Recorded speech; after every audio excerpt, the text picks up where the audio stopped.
और 3 दिन तक आम आदमी पार्टी के नेता पार्टी को नई ताकत देने के लिए माथापच्ची करते रहे, लेकिन पार्टी के मंथन से ठीक पहले आम आदमी पार्टी के नेताओं के बीच जमकर चली चिट्ठियों पर पार्टी की किरकिरी भी हुई।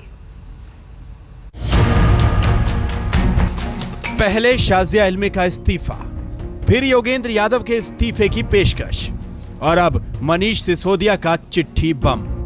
लोकसभा चुनाव में करारी हार से जूझ रही आम आदमी पार्टी का झगड़ा टेलीविजन सीरियल की तरह लंबा खिंचता जा रहा है। ताजा मामला है अरविंद केजरीवाल के सबसे करीबी मनीष सिसोदिया की चिट्ठी का, जो उन्होंने पार्टी के रणनीतिकार कहलाने वाले योगेंद्र यादव को लिखी है। चिट्ठी की भाषा बेहद तल्ख है। चिट्ठी के इस हिस्से पर जरा गौर करिए।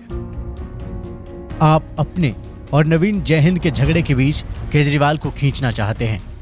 लोकसभा चुनाव में ज्यादा सीटों पर चुनाव लड़ने के केजरीवाल खिलाफ थे और सिर्फ दिल्ली पर ध्यान देना चाहते थे, लेकिन आपकी सलाह पर हमने चुनाव लड़ा। नतीजा सबके सामने है। आपने हरियाणा में किए अपने सर्वे में कहा कि आपको 23% वोट मिलेंगे, लेकिन आपको महज 4% वोट मिले। आप केजरीवाल के खिलाफ गलत मुद्दे उठाकर ध्यान भटका रहे हैं। क्या आप केजरीवाल को समाप्त करना चाहते हैं या फिर आम आदमी पार्टी को? लेकिन पार्टी कार्यकारिणी की बैठक के बाद नेता कह रहे हैं ऑल इज वेल। ने किसी के इस्तीफे को मंजूर नहीं किया है राष्ट्रीय कार्यकारिणी ने। उन्होंने कहा है दायित्व लो और जाकर के मैदान में काम करो। जिन लोगों ने भी, और लोग हैं जो वॉलेंटियर्स हैं और लोग भी, उनसे भी यही पार्टी निर्णय लेती है और यही निवेदन करना चाह रही है कि भाई जो लोग भी हैं वो आओ। जैसे आंदोलन में मर खप रहे थे और समाधान ढूंढ रहे थे, पार्टी को आगे बढ़ाने के लिए सबको जद्दोजहद करनी पड़ेगी और सब मिलकर के लड़ेंगे। मैं अपने संगठन की बातें मीडिया से नहीं करता। सर का इस्तीफा वापस ले रहे हैं। संगठन की बातें मीडिया से नहीं करता। मेरी आदत नहीं है, मेरी फितरत नहीं है। अब आप जितना भी कहते जाएं, मैं इसका एक ही जवाब आपको दूंगा। मैं अपने संगठन की बातें मीडिया से नहीं करता। सिसोदिया योगेंद्र यादव की उस चिट्ठी से बेहद खफा थे, जिसमें उन्होंने अरविंद केजरीवाल पर नेता की जगह सुप्रीमो की तरह बर्ताव करने का आरोप लगाया था। पार्टी में अरविंद केजरीवाल के नेतृत्व पर किसी को शक नहीं। उनके नेतृत्व के बगैर हम आज इस स्थिति में नहीं होते। लेकिन नेता और सुप्रीमो में फर्क होता है। किसी नेता के प्रति प्यार और स्नेह अक्सर व्यक्ति को संस्था में तब्दील कर देता है, जो संगठन और उस नेता को ही चोट पहुंचा सकता है। हमारी पार्टी में ऐसा ही होता दिख रहा है।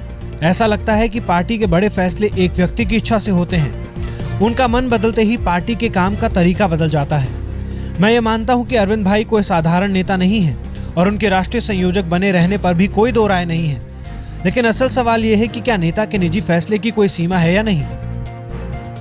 मोटे तौर पर आपके आरोप है कि अरविंद पीएसी की सलाह नहीं मानना चाहते। आपके ईमेल में ये आरोप पढ़कर आश्चर्य होता है, क्योंकि आज तक अरविंद हमेशा आपका समर्थन करते रहे।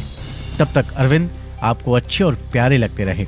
जैसा कि आपने गुड़गांव से चुनाव लड़ने का फैसला किया, पीएसी के कई सदस्य इसके खिलाफ थे, लेकिन अरविंद ने आपका समर्थन किया।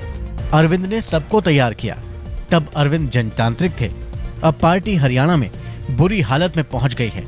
कार्यकर्ता आपके और नवीन जयहिंद के खुलेआम झगड़े के बारे में लगातार बताते रहते हैं।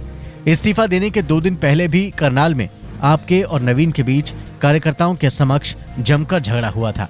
आप नवीन के खिलाफ सख्त कार्रवाई चाहते थे और अरविंद इसमें आपका साथ नहीं दे रहे हैं, तो अब वो पार्टी सुप्रीमो की तरह हो गए हैं।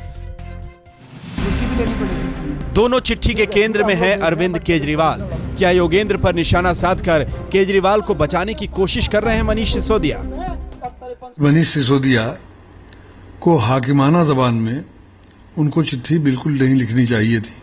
चिट्ठी ये लिखने की जरूरत थी तो अरविंद केजरीवाल लिखते। ये मनीष सिसोदिया की मैं गलती मानता हूं कि इस तरह की चिट्ठी उन्होंने लिखी। एक तरफ आम आदमी पार्टी लोकसभा चुनाव में करारी हार से उबरने की कोशिश कर रही है, दूसरी तरफ उनके नेता आत्मचिंतन की जगह आरोप प्रत्यारोप में लगे हैं। अनुराग ढांडा के साथ आज तक ब्यूरो।